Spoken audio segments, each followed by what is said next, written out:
오늘 하나님께서 우리에게 주신 말씀은 마가복음 8장 22절에서 26절의 말씀입니다. 하나님의 말씀을 경청하여 주십시오.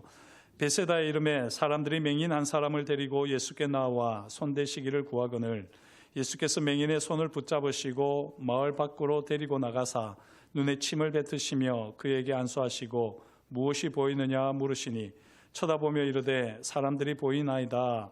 나무 같은 것들이 걸어가는 것을 보나이다 하거늘 이에 그 눈에 다시 안수하심에 그가 주목하여 보더니 나아서 모든 것을 밝히 보는지라. 예수께서 그 사람을 집으로 보내시며 이르시되 마을에는 들어가지 말라 하시니라. 아멘. 말씀을 위해서 먼저 한번 기도하겠습니다. 하나님 아버지, 이 시간 세상에 속한 모든 것들을 십자가 앞에 내어놓고 오직 주님의 말씀 앞에 씁니다. 주님의 말씀이 우리 귀의 음성으로 들려지게 하시고 우리의 마음에 살아있는 말씀으로 새겨지는 시간 되게 하여 주옵소서. 말씀을 전하는 자나 듣는 자가 오직 성령 안에서 하나 되게 하시고 부족한 사람의 죄와 허물은 십자가 보혈로 덮어주시고 오직 주님만이 경험되어지는 복된 시간 되게 하여 주옵소서. 감사하며 예수님의 이름으로 기도드립니다. 아멘. 지금까지 달에 발자국을 남기신 분이 몇 분인지 아십니까? 저는 2명인 줄 알았거든요. 그런데 실제로 보니까 12분이 달에 발자국을 남겼습니다. 아폴로 11호부터 17호까지 불의의 사고로 아주 가까스로 지구로 귀환했던 아폴로 13호를 제외하고 6번에 걸쳐서 인류는 달에 착륙을 했습니다. 달 여행을 할 때는요, 우주인 3명이 함께 여행을 합니다. 그리고 그 중에 한 명은 달 주변을 계속해서 돌아야지 됩니다. 계속해서 도는 궤도선을 운전을 해야 되기 때문에 2명만 달에 착륙해서 달의 연구를 탐사를 하게 되지요. 우리가 잘 아는 대로 아폴로 11호가 1969년 7월 20일에 최초로 달에 착륙을 했습니다. 그때 2명의 우주인은 달의 발을 밟았지만 안타깝게도 한 명은 궤도선을 운전하느라 달에 발자국을 남기지 못한 분이 있습니다. 그분의 이름이 마이클 콜린스라고 하는 분입니다. 이 우주인 3명이 지구로 귀환하게 되었을 때 직구준 기자가 비아냥거리며 이런 말을 했습니다. 코앞까지 갔어도 달에 발자국을 남기지 못했다니 참 안타깝습니다. 라고 이렇게 마이클 콜린스를 비아냥거리며 조롱했는데요. 그때 그가 한 대답이 유명한 말입니다. 대신 나는 달의 뒷모습을 보았습니다. 라고 대답을 했다는 겁니다. 우리 성도님들은 달에 발자국을 남기는 게 감격스러울까요? 달의 뒷모습을 보는 게 감격스러울까요? 두말하면 잔소리죠. 발자국을 남기는 게 훨씬 좋지요. 아마 스스로를 달래기 위해서 남들이 보지 못한 달의 뒷면을 나는 보았다 말을 하기는 했지만 그래도 발자국을 남기지 못한 그 씁쓸한 마음은 아마 평생에 남았을 것입니다. 지금까지도요, 성공을 눈앞에 두고 남들에게 그 자리를 내주었던 대표적인 예로서 바로 이 마이클 콜린스를 이야기하곤 합니다. 혹시 저와 여러분들이 어떤 일을 할 때에 그 끝을 보지 못하고 결국에는 성공을 눈앞에 두고 남들에게 그 자리를 내어주는 그런 안타까운 일, 억울한 일을 겪으신 적은 없으십니까?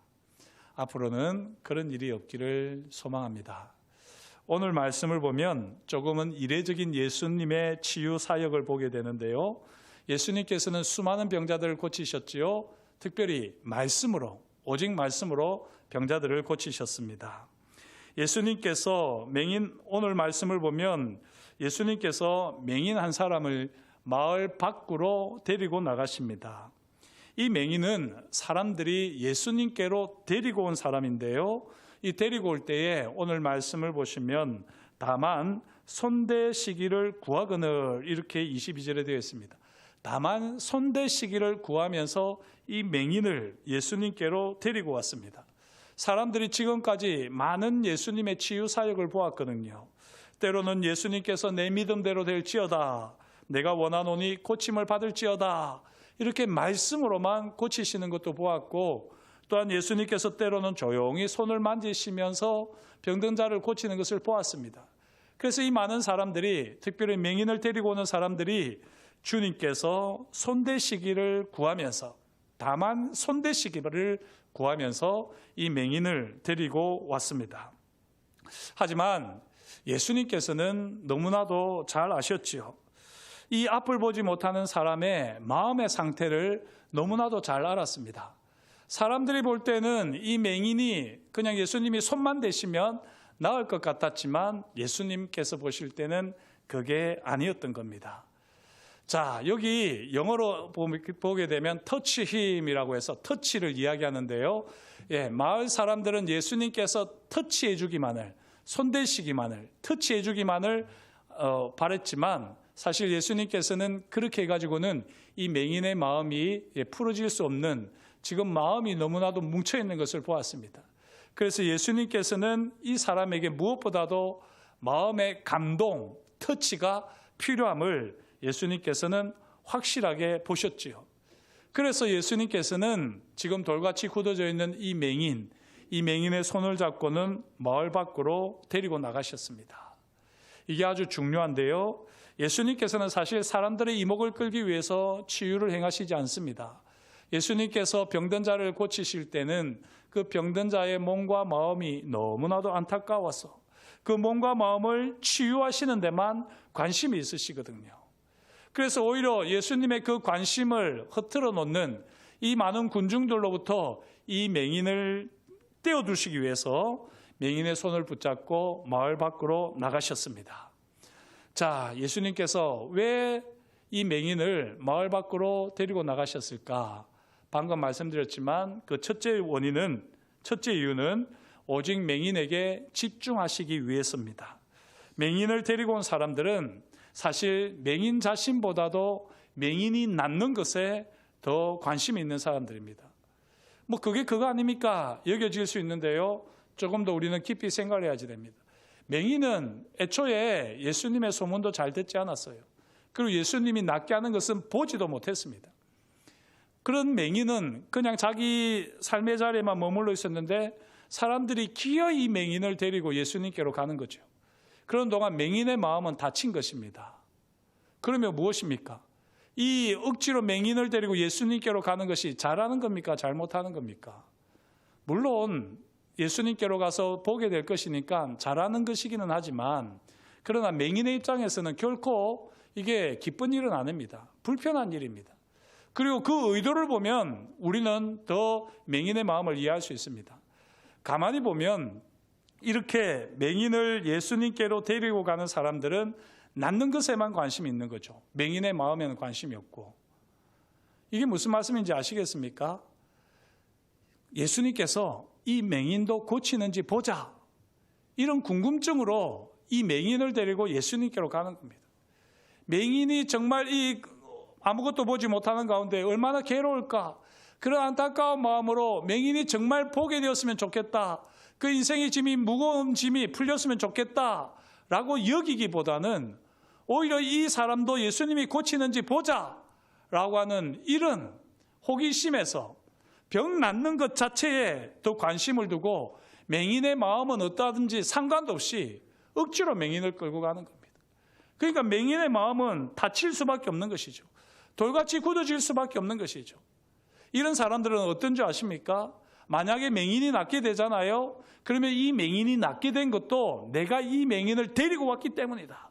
이 맹인이 낫게 된 것은 바로 내가 데리고 왔기 때문에 내가 이 맹인을 데려온 장본인이다 라고 하면서 자신을 드러내려고 하는 그런 마음이 배어 있습니다. 이런저런 이유들 때문에 맹인은 예수님께로 오는 동안도 계속해서 불편했던 것이죠. 자, 더욱이 맹인은 사실 아무것도 모릅니다.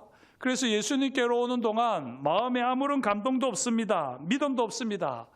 그래서 예수님께서는 이 맹인의 손을 붙들고 지금 조용히 마을 밖으로 가실 수밖에 없습니다.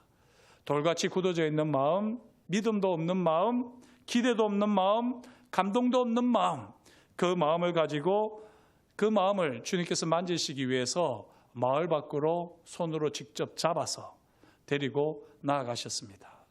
그런데 그 순간 이 맹인의 마음이 좋을까요? 안 좋을까요? 일반인이 아니라 맹인입니다. 맹인이 자리로 옮기는 것 자체가 불편하지요. 옆에서 손으로 데리고 가는 것은 그나마 안심이기는 하지만 또 마을 밖으로 나간다고 할 때 이 맹인의 마음은 불편할 수밖에 없습니다.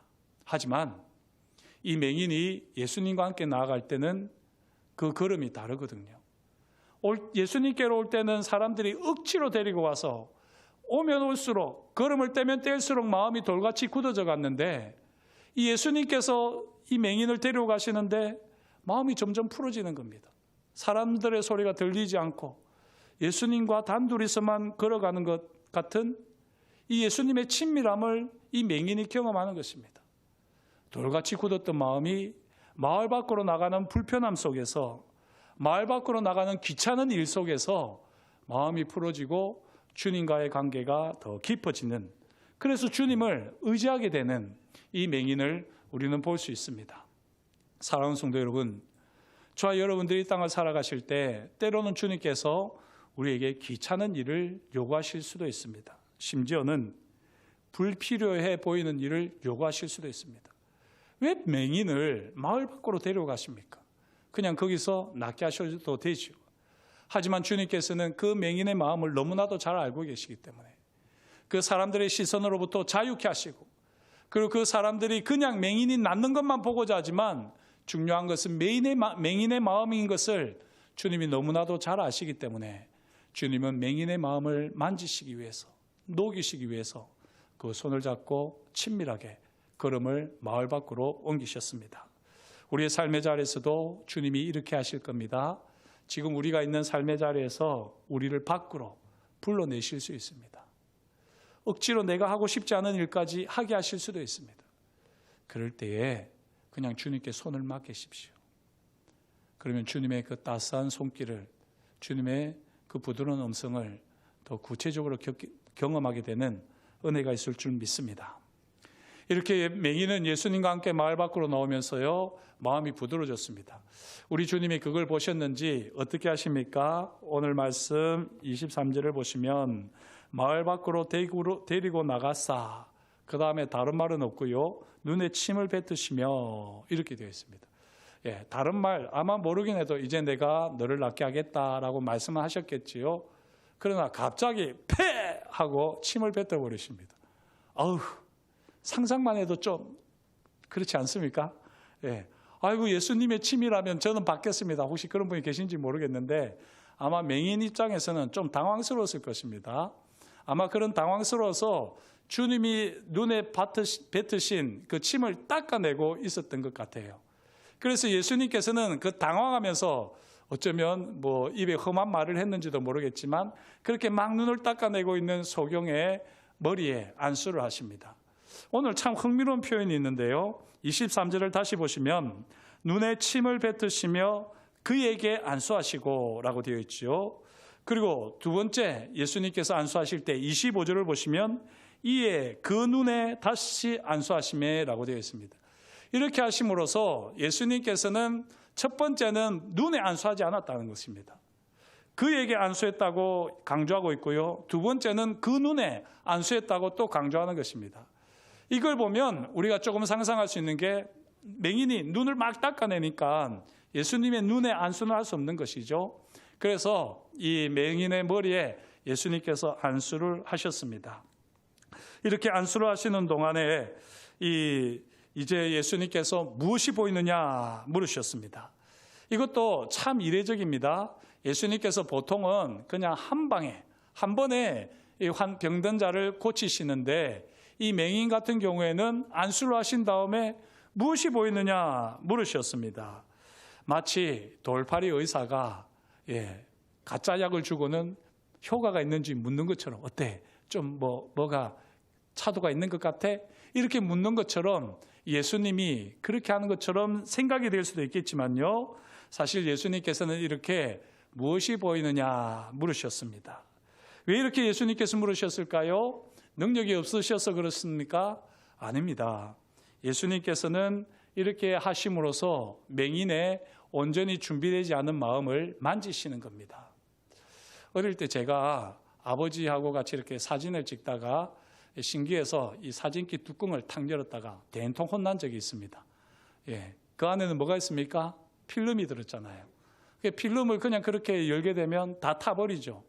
가장 좋은 풍경까지도 다 그냥 삽시간에 순식간에 사라져 버립니다. 예, 지금 주님께서 이 맹인의 눈을 천천히 뜨게 하는 것입니다. 이 눈도 갑자기 오랫동안 빛이 들어오지 않다가 갑자기 빛이 들어오게 되면 시신경과 근육이 더 마비를 일으키고 손상될 수 있습니다. 그래서 주님께서는 천천히 빛이 들어가게 하시는 겁니다. 차근차근 시신경과 근육이 빛을 천천히 받아들이도록 천천히 치유를 하시는 겁니다. 특별히 이 마음의 근육이 예수님을 신뢰하고 예수님을 따르고자 하는 이 마음의 근육이 강해지는 만큼 시신경과 근육도 강해지는 것을 보면서 예수님은 치유를 하셨습니다. 사랑하는 성도 여러분, 우리 예수님은 이런 분이십니다. 우리 예수님은 누구보다도 우리 마음을 잘 아십니다. 내 가까이 있는 사람도 우리의 마음을 잘 모를 때가 많지요. 내가 지금 어떤 마음인지를 참 모를 때가 많습니다. 그래서 때로는 내가 너무나도 보고하는 일까지도 그냥 떠맡길 때도 있고요. 또 내가 할 수 있는 일인데도 불구하고 또 돕겠다고 하면서 내가 할 수 있는 일마저 다 빼앗아 버리는 경우도 그런 종종 있습니다. 때로는 그런 사람들이 이랬다 저랬다 한다고 또 우리를 또 못 맞추겠다고 하면서 불평을 늘어놓기도 하지요. 하지만 우리 주님께서는 우리를 정말 잘 아십니다. 그래서 우리에게 꼭 필요하신 대로 치유를 행하시는 분이십니다. 바라기는 이런 주님을 신뢰하시면서 주님과 더 친밀한 교제를 가지실 수 있기를 주의 이름으로 축복합니다. 예수님께서 무엇이 보이느냐 물으시는 이 첫 번째 질문에 맹인은 쳐다보기 시작합니다. 지금까지는 앞이 보이지 않았기 때문에요, 무언가를 쳐다볼 생각을 하지 않았습니다. 보이지 않는데 보는 것에 관심이 있었을까요? 전혀 관심이 없었습니다. 그런데 이제 예수님께 안수를 받고 예수님께서 무엇이 보이느냐 물으시기에 이제 이 사람이 무언가를 보려고 하는 것이죠. 그리고 눈에 힘을 주고 눈을 살포시 떠는데 그 빛이 조금씩 들어오면서 사람이 나무 같은 것들이 걸어가는 것을 보나이다. 사람이 나무같이 걸어가는 것을 보게 되는 것입니다. 이때 맹인의 마음은 어떤 상태였을까요? 이 기왕에 고쳐주는 거 단박에 고쳐주지 하필이면 왜 이렇게 나무같이 보이게 해? 왜 이렇게 선명하게 보이지 않아? 이러면서 아쉬움과 짜증, 분노를 늘어놓았을까요?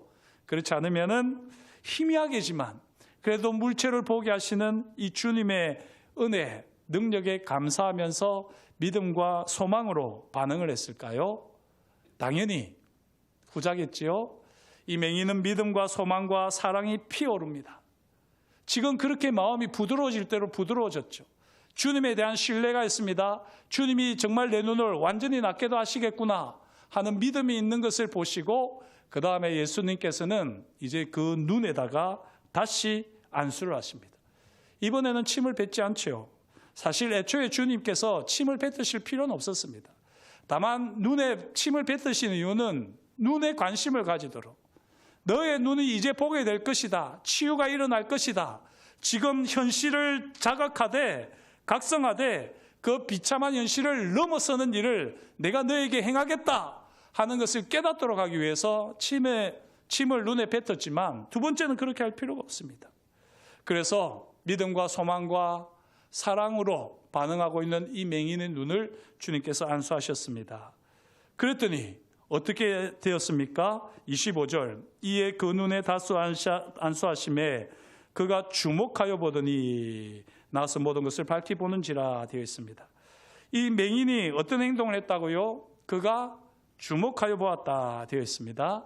쳐다보는 정도가 아니라 주목하여 보는 겁니다. 시선을 고정하고 초점을 무언가에 맞추려고 하면서요, 주변의 모든 것들을 배제하고 오직 한 곳만 바라보려고 했습니다.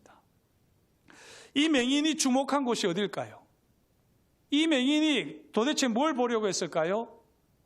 뭘 제일 먼저 보았겠습니까? 예수님의 얼굴이겠죠. 그렇지 않습니까? 이 맹인이 예수님의 얼굴을 주목하게 되었을 때 실제로 선명하게 주님의 얼굴을 보는 은혜를 경험했습니다. 태어난 지 6주 만에 의료사고로 앞을 보지 못한 여인이 있었습니다.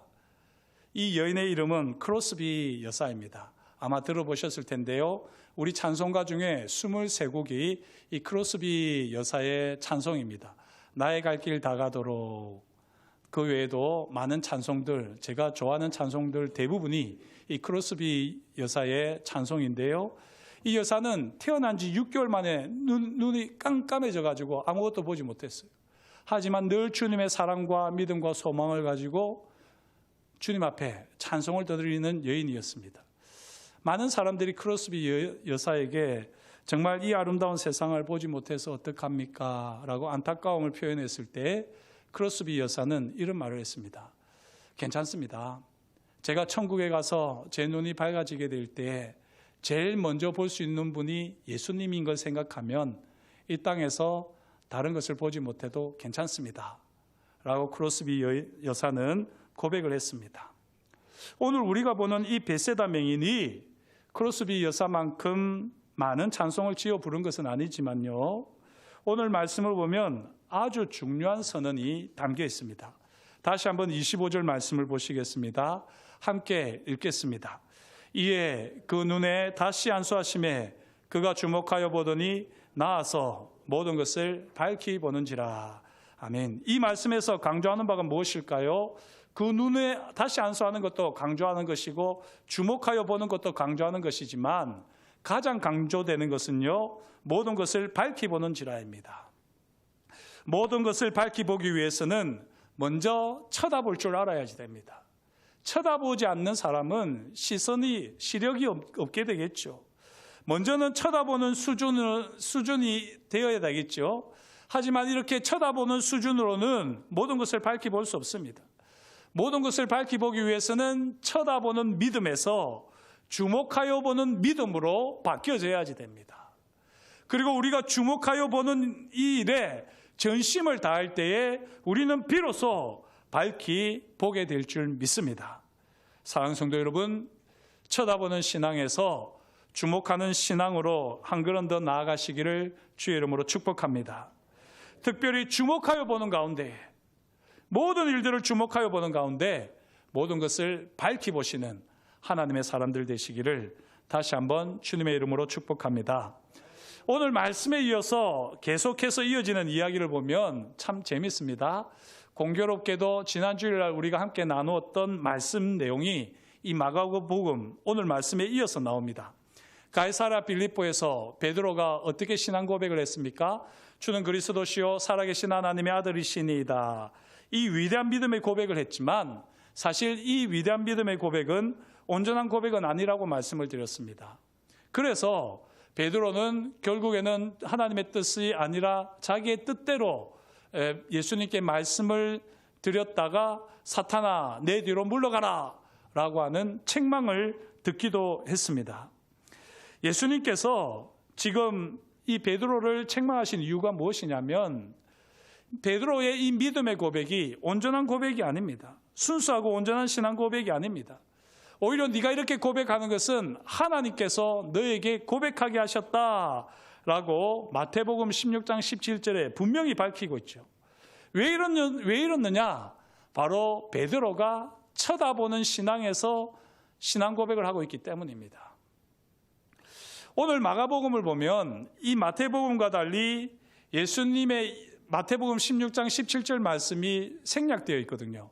다시 말씀드리면 너로 하여금 이렇게 믿음의 고백을 하게 한 것은 내 믿음이 아니라 아버지께서 하게 하셨다라는 이 말씀이 마태복음에는 나오지만 마가복음에는 안 나와요. 마가복음에는 이 말씀이 나오지 않는 대신에 바로 오늘 벳세다 맹인 이야기가 앞에 나오고 있는 것입니다.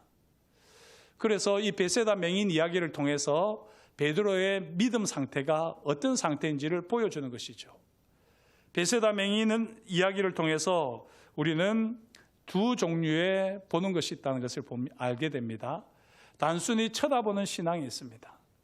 하지만 그 쳐다보는 신앙을 넘어서서 주목하는 신앙을 가지게 될 때, 그 주목하는 신앙이 무르익게 될 때에 비로소 우리는 모든 것을 보게 됩니다. 베드로가 예수님 앞에 위대한 신앙 고백을 했다고 하지만 여전히 그것은 쳐다보는 신앙에 불과했지요.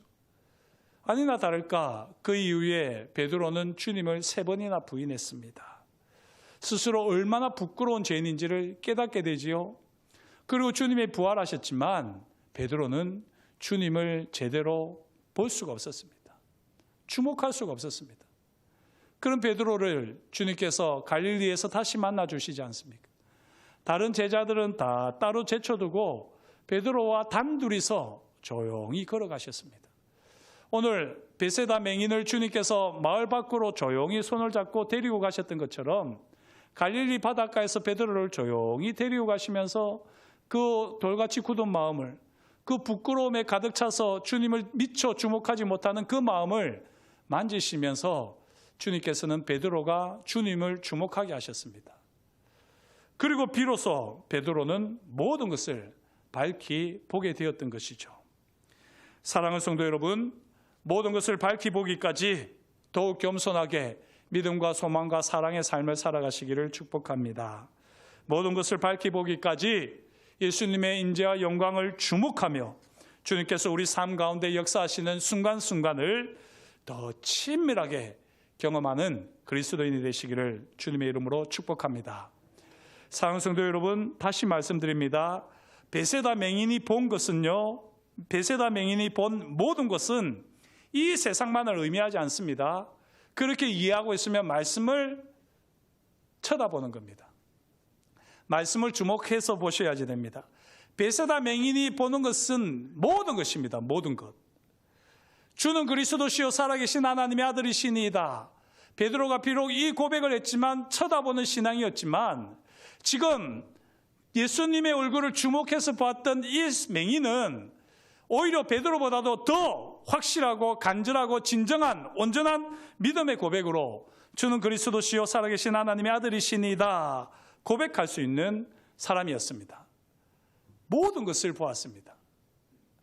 이 모든 것은 단순히 보이는 것을 보았다는 것이 아닙니다.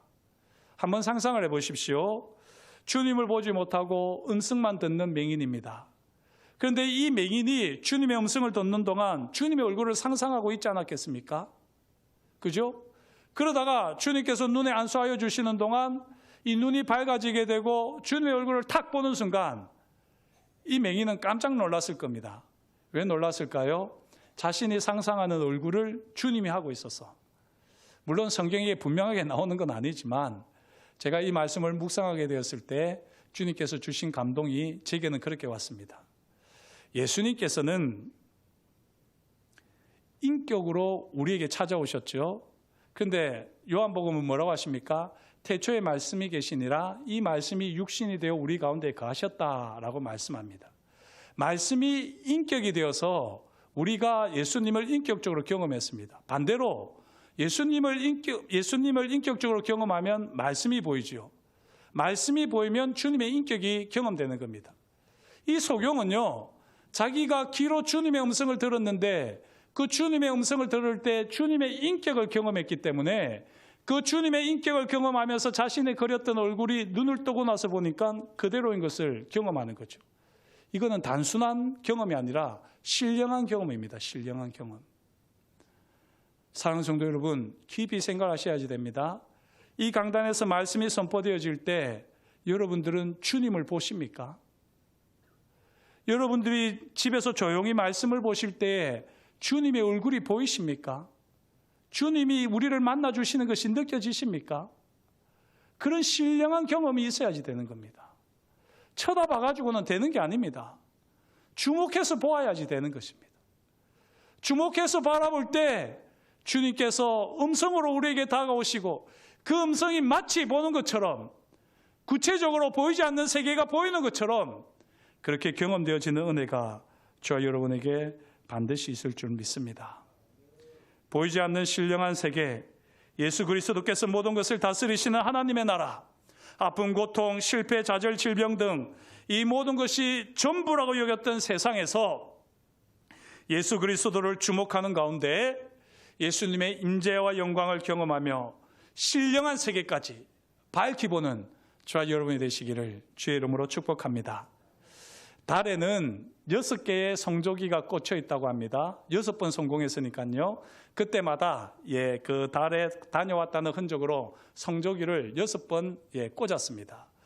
이렇게 6번 이제 달에 착륙하는 동안 12명의 우주인이 달에 갔다 왔는데요. 이들 중에 아주 드라마 같은 흔적을 남긴 분이 있다고 합니다.